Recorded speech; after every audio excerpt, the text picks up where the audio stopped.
Danes je v Rogaški Slatini velik dogodek za vse najmlajše, mlade po srcu in to je mini olimpijada.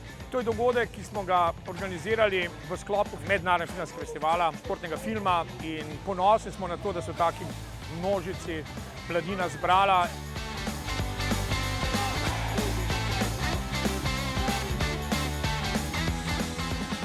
Jaz bi z veseljem vsak dan organiziral neke igre in neka tekmovanja za otroke, ker to me osrečuje, da se imajo oni dobro in jaz pa vam sam svetujem, da se čim več z njimi ukvarjate, da jih kaj novega naučite in da jih vpišete v šport, a greste pa z njimi malo metati na koš in karkoli.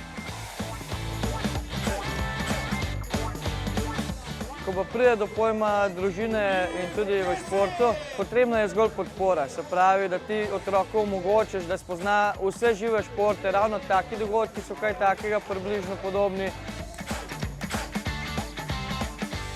Zato, ker otroke dejansko vzgajamo v športnem, zdravem duhu, tudi se naučijo neke zdrave tekmovalnosti, ampak ni bistvo tekmovalnost, bistvo je, da se gibajo, da so v gibanju, da preizkusijo različne oblike gibanja, športa in jih poskušam tudi tako navdušiti.